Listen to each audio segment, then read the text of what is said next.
Next on the Made to Travel podcast. As I mentioned in our last podcast, we were down in Indonesia this last week. Pam was in Jakarta with 21 of her colleagues from work for a teachers conference, so I tagged along. Who knows if we'll ever find ourselves back in Jakarta again, so I took advantage of this opportunity. Here are a couple of quick observations from our trip. First of all, Indonesian money is super confusing. Before we left, we decided to purchase some Indonesian rupiah in order to have some local cash on hand with us there. I went to a local money changer and purchased 300 ringgit worth of Indonesian money the day before we left. The guy told me that if I made it 307 ringgit, he could give me an even 1 million. That's equal to almost $90 Canadian. But then the prices of things sounded ridiculous. Like a meal at McDonald's cost about 55,000 rupiah. The value for what you paid is similar to here in Malaysia, but the largeness of the prices made things difficult to wrap your head around. A bottle of Coke cost me 5,800 rupiah. That's only 50 cents Canadian, but it sure sounds expensive. Number two, Jakarta is very polluted. Until we were in the airport about to leave, we barely saw any blue sky. Not because the weather was particularly bad, but because there was a constant smog hovering in the air. But I guess that should be expected since Jakarta has a population of over 11 million people living in an area approximately equal to all the cities and towns in the Okanagan Valley, which have a population somewhere between 360 and 370,000 people, or 3% of what Jakarta has. I also learned that since they don't have great garbage collection, there's a lot of open burning that takes place in the city in order to keep from being overwhelmed with trash. And that just adds to the air pollution. Third thing we noticed is there are even more motorcycles in Jakarta than we have here in Malaysia. I don't mean just the sheer number of them. Here, according to some research I found, motorbikes make up about 50% of the vehicles on the road. In Jakarta, that jumps to 75%. Bikes outnumber cars 3-1 there, and it showed. Unfortunately, it doesn't seem to help the traffic move a lot better though. Traffic is notoriously slow there, and we got to experience that firsthand. Now, from these quick takes, you might get the impression that Jakarta wasn't a very nice place to visit. And that would probably be a fair assessment, in my opinion. But I want to make it clear, the people that I met in Jakarta were great. Very nice and friendly for the most part. What wasn't enjoyable about Jakarta had little to do with the people themselves. It would also be unfair to conclude that I feel negatively about all of Indonesia because of this. That would be completely incorrect. Indonesia is a huge country, and as I mentioned already, I liked the people that I met. Indonesia is home to the famous Bali and tons of other amazing places, and I would love to visit so many of those places in Indonesia, even with their confusing money. It's just that if I never get back to Jakarta, I won't be disappointed. So what did we do in Jakarta? As I mentioned already, Pam was there for a teachers conference, and that took up most of her time there. Between the long days and then the long travel times between our hotel and the school where the conference was held, there wasn't a lot of time left, especially on the Tuesday, because the driver of their bus, he made a wrong turn on the way back, and they ended up taking a very scenic route, we'll call it. What should have been about a 40-minute drive ended up being more than 2 hours lost in traffic. And it also just happened to be when there was a massive downpour, so they got to enjoy a storm on their roundabout route. Me? I started out just walking around the hotel, exploring first the immediate vicinity of our hotel, and then ranging a little further on foot. I discovered that the Canadian-owned convenience store chain, Circle K, even has a presence in Jakarta. Also, with the help of Google Maps, I got to see some of the less touristy parts of Jakarta. Almost what you might call slums, but not quite. Just where people who know how to live with a lot less than the rest of us live. But it was here that I got to meet some of the nice people that I talked about meeting in Jakarta. Nobody here looked at me with a scowl or a frown or anything that indicated that they thought I didn't belong there. Just smiles and friendly faces greeted me. On Tuesday, I decided to do some proper sightseeing. I took a grab down to the heart of Jakarta to check out the National Monument.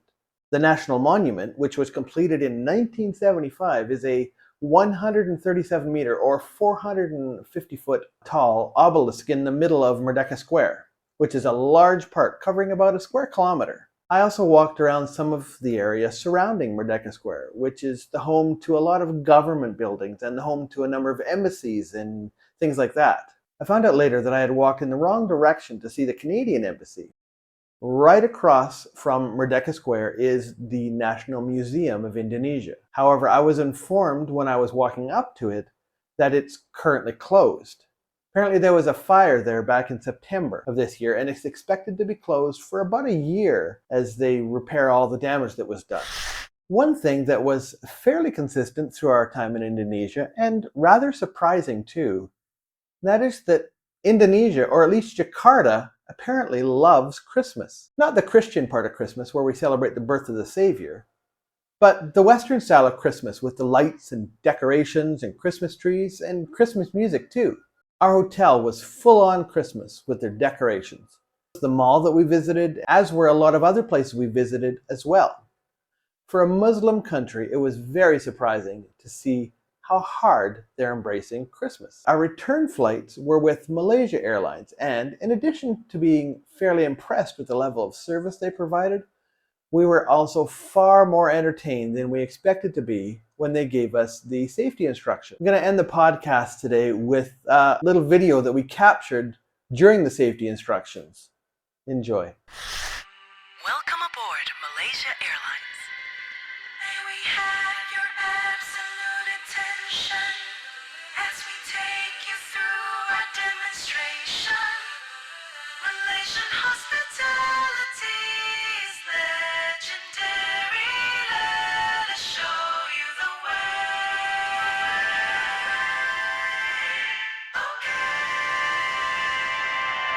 Okay. 1, 2, 3, jom. Let's review the main aviation safety conventions as are mentioned at the start of each flight. It's tempting to not focus, cause let's face it, you've heard this all before this. Perhaps you've noticed this is not your average briefing, alright? Satu, put your stuff away. Ladies and gentlemen, if you haven't already done so, please stow your carry-on luggage underneath the seat in front of you or in an overhead compartment. Dua, turn your phone off. All electronic devices should now be turned off and stowed away as they may interfere with the aircraft's navigational systems. Diga, no smoking.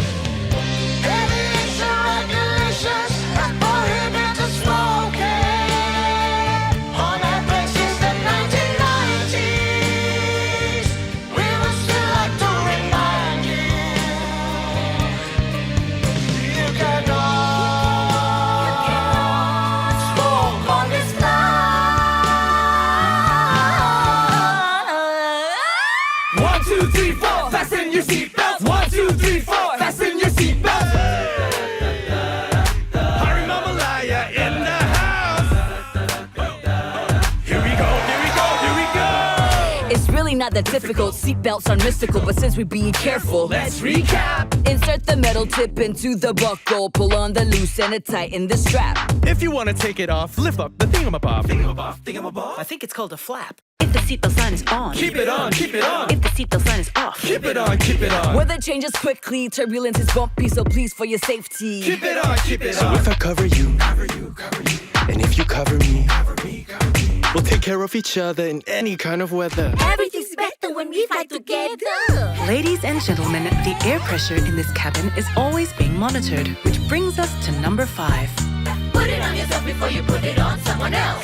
If there's a drop in cabin pressure, an oxygen mask will automatically appear in front of you. To start the flow of oxygen, pull the mask towards you. Place it firmly over your nose and mouth, secure the elastic band behind your head, and breathe normally. Please note that oxygen is flowing through the mask even if the bag does not inflate. And remember, if you are traveling with a child who needs your assistance, Put it on yourself before you put it on someone else.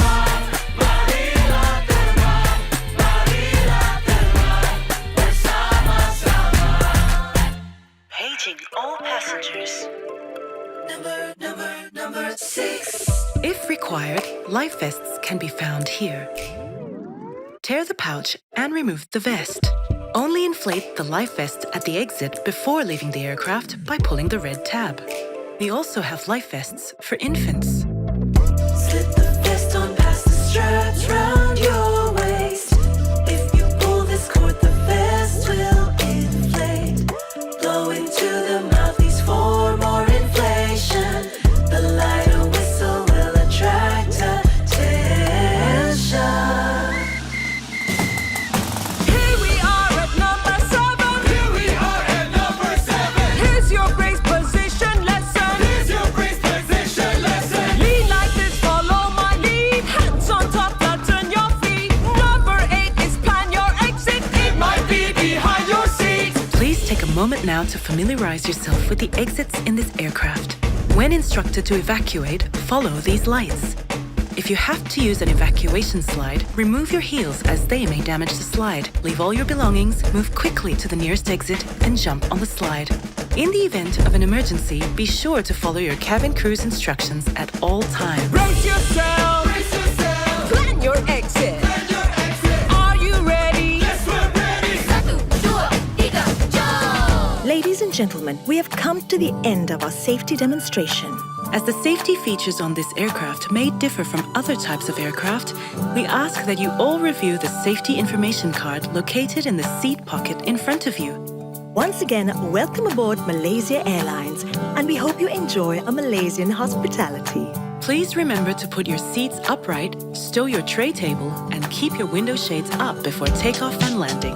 As we come through the cabin for our final safety checks, join us as we count down for takeoff. 1, 2, 3, jump! Put your stuff away. Turn your phone off. No smoking. Fasten your seatbelts. Put it on yourself before you put it on someone else. Find your life vest near your seat.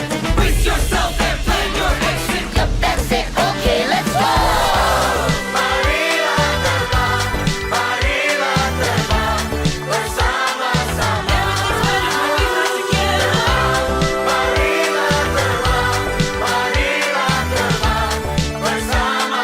Everything's better when we fly together.